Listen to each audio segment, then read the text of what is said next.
Hiya there. So I'm going to go back this evening and do a book review for one of the audiobooks that I recently listened to, and it's going to be Later by Stephen King. So Later was roughly 6.5 hours, I think it said, on my Audible. Yeah, 6.5 hours. It was read by Seth Newrich and obviously written by Stephen King. It's quite a short book, um, considering the length of some of the books that he does. In fairness, Stephen King always says that sometimes his work is either like a massive, huge sort of mosaic, or a bit of a canvas-sized, a bit of a huge canvas-sized piece of work like The Stand or It, or even 11, 22, 63, massive, massive works that he's done before, like The Dark Tower. But this was really short, sharp. I really, really enjoyed this book, and I would ask, especially if you're a Stephen King fan, definitely, definitely pick this one up. I feel really that this was a real good return to form. Particularly, he's been really, really good over the last couple of years. I've read the trilogy, the Mr. Mercedes trilogy, as well as what was it now? It was another fantastic book that he had written recently. If It Bleeds, yeah, that was a compilation book as well, which was fantastic as well. But the one I'm trying to think of, oh my god, what is it now? Anyways, it was on TV. It was on Sky. Jason Bateman was in there as well, and it was a fantastic book as well. So yeah, and it's got the Holly Gibney character from the Mr. Mercedes trilogy. That's it, the Outsider. That's the one I'm thinking of. So yeah, he's been brilliant over the last couple of years. Stephen King has really, really, really returned to form.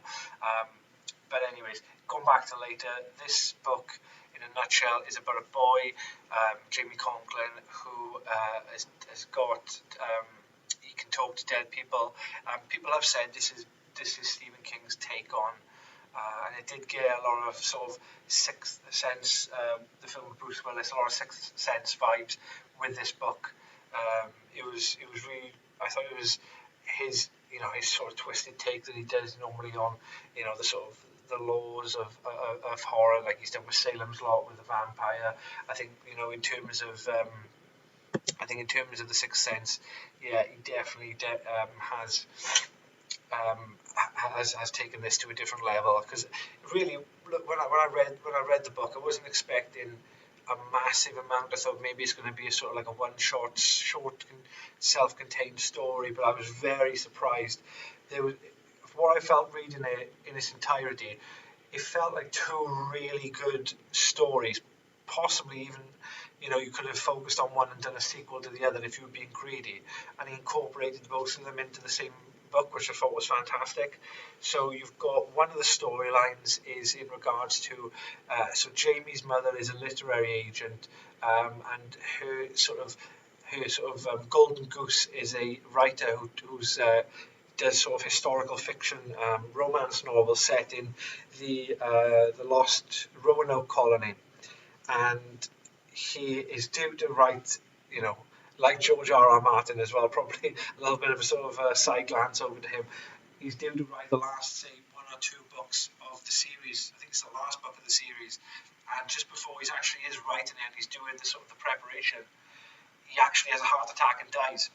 And his mother is absolutely destitute. She's banking on him getting that done. I think all the advancements have been made, and so she stands to lose a lot of money if the last book isn't actually published. So what she does is she gets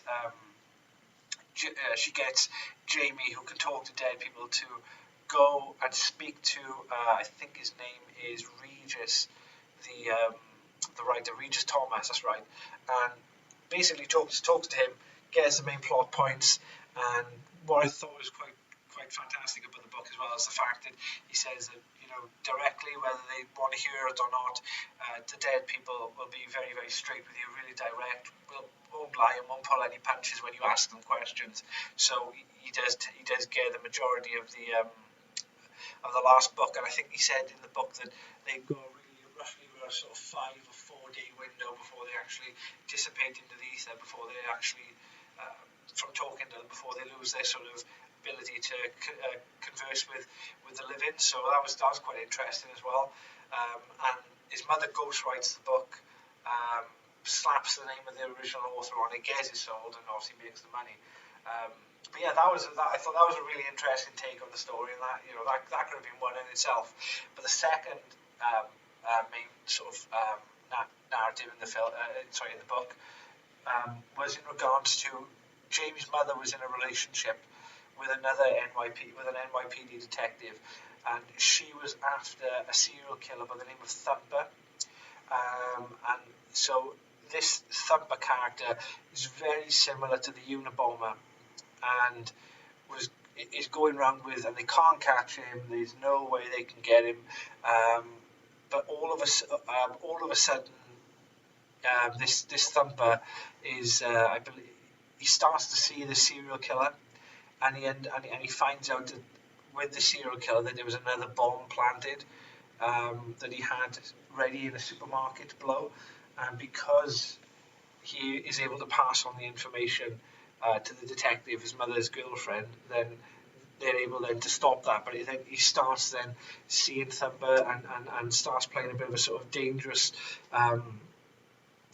what's the word, paranormal game with the serial killer then.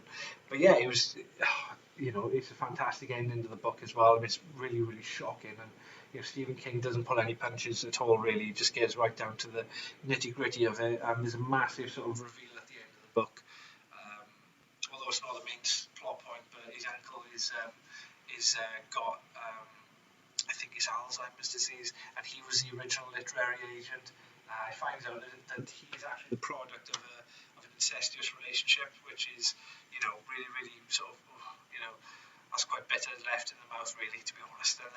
But then, that sort of that's explained away the powers and speaking to dead people as well. I thought the book was absolutely fantastic, to be honest, and there is so much potential for a movie.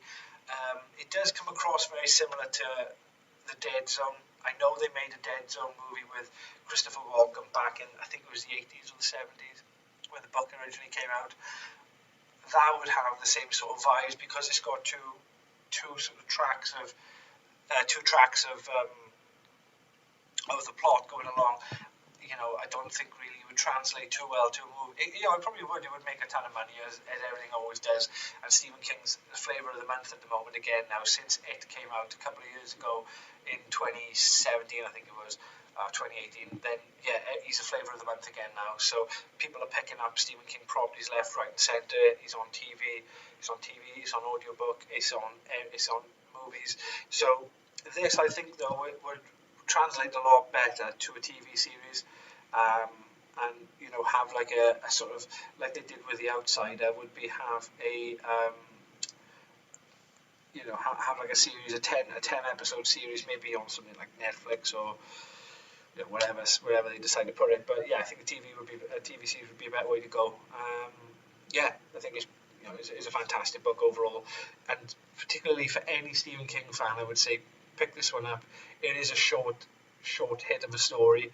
It's nowhere near as long as some of his others, like The Stand, It, or any of the Dark Tower saga at all. But this, as a one-off sort of self-contained story, is really, really good, and it's well worth the money. I was over the moon to get this one. I had my Audible credit through as well then. So, but I'm just going to have a quick look just to see how much is it going for on Amazon at the moment. So Kindle version $4.28, which isn't too bad. But if you're going to get a hard copy, I would say, if you are, that's a bargain. $4.50 for a hard copy for this book. I would definitely say for you to pick this one up, get a hard copy, or if you're on Audible like myself, I had it for one credit. I wouldn't pay the full amount for that, 21. Yeah, but so those are your options there. I would definitely say pick this book up. Really good. Sorry if I spoiled it for anybody, but it's been out a couple of months now anyways. My overall rating for this would be 4 out of 5 stars. If it was a little bit longer, and that's just me being greedy. But I think that, comparing it to some of his other works, I think 4 out of 5 is really, really generous for this. But it was a fantastic book overall. So if you did like the review and you have and you are planning to pick up the book, drop me a comment. Like the video, subscribe to the channel, because I'm going to be bringing up all the books